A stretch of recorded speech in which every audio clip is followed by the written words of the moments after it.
In today's video, I'm showing you my favorite way to make tender, flavorful corned beef using the low and slow method in the crock-pot. Did you know this was Abraham Lincoln's favorite inaugural meal?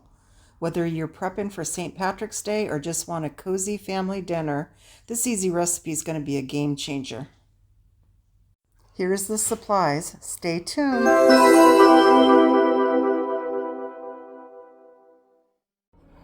Okay, let's go ahead and get started. We're going to go ahead and do a rough chop of our veggies. We want to have big chunks because they're going to cook low and slow, so we don't want them getting mushy. So I'm just cutting my onion here in 6 big pieces, and we're going to do the same with potatoes. If you use carrots, you can use baby carrots, or you can use regular carrots and just cut them in about 3-inch long chunks. And that's what we're going to do. So, some interesting facts about corned beef. The reason it's called corned beef, the corn is salt, and the name comes from the large grains of salt called corns, and they're used to cure the meat.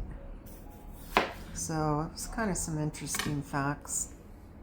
I mentioned Abraham Lincoln earlier in the beginning, and that's because it was true that it said it was his inaugural luncheon in 1861, which I thought was kind of cool. But yeah.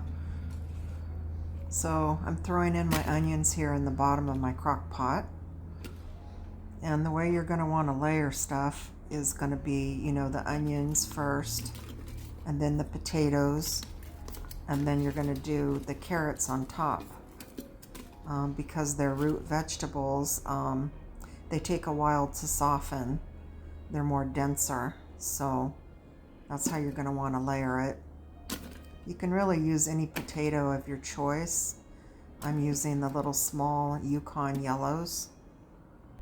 And I chose to leave the skins on because they're pretty, you know, thin skin, and so it doesn't really interfere in the least bit, but you do whatever you feel you want to do that's best for you. I'm going to go ahead and add 2 teaspoons of minced garlic.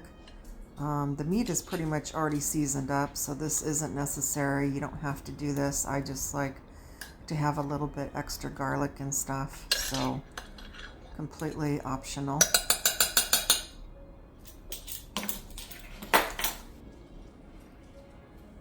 And then I'm adding a bay leaf. My mom always told me to add a bay leaf in when you're doing a roast or any kind of big piece of meat.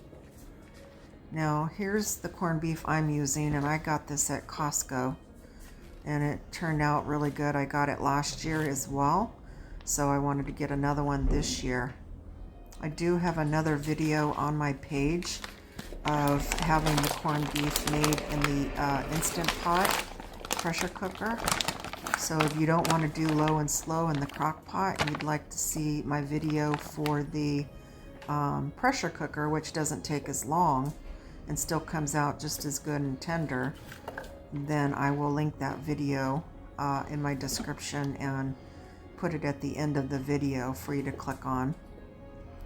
So we're going to want to put the corned beef in with the fat side up, so that when it cooks, the fat will go back down through the meat. And right now I'm adding 4 cups, which is 1 quart of beef broth. I use better than bouillon, that's why there's a little remnants in the bottom of the thing, and I'm just getting it out. I really love better than bouillon. It has great flavor, and you keep it in the fridge, and so anytime you need broth, you can easily make whatever amount you need. Now let's get the lid on. Now we're going to set this for 10 hours, but it can be done at 8, so we're going to check it at 8, but I'm going to go ahead and set it for 10. Low and slow at 10 hours.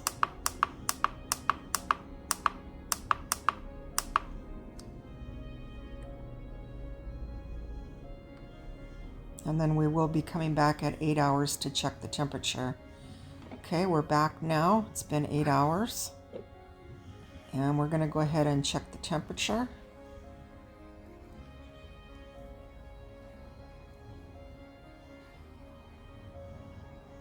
We're looking for a high temperature between 190 and 215.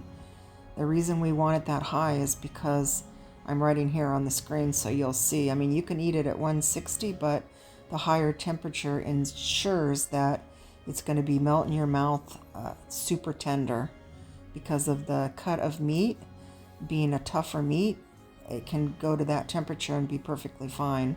Which you see I'm at 212, which is perfect. I'm just showing you that the veggies are nice and soft.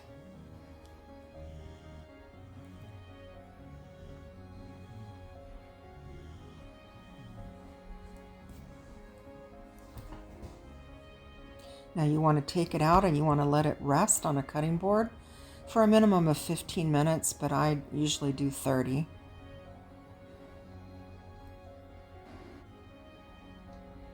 Okay, now it's time to slice it up, and I'm going to slide that fat cap right off, which is real easy to do. My dog will enjoy eating that later.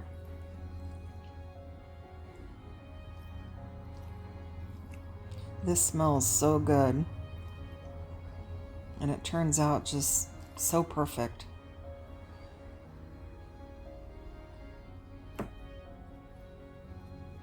So we're going to go ahead and speed this up on the cutting of it.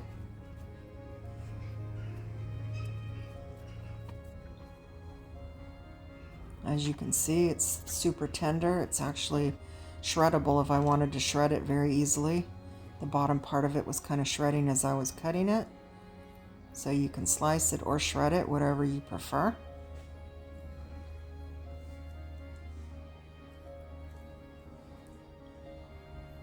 Okay, now here's my plate. I'm going to have my taste test.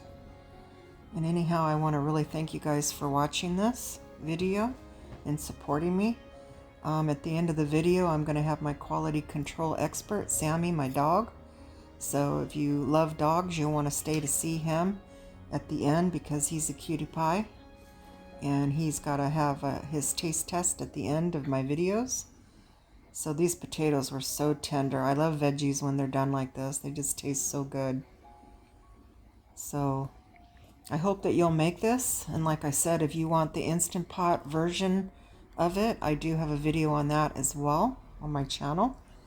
Whatever way works best for you. Both of them turn out just wonderful. So thank you for watching. Have a good day.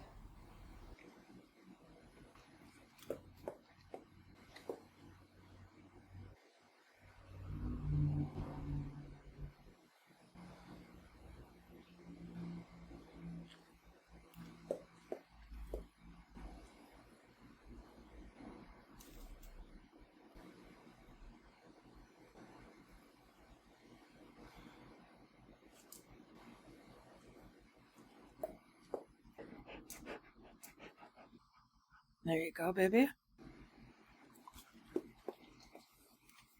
High five. Good boy.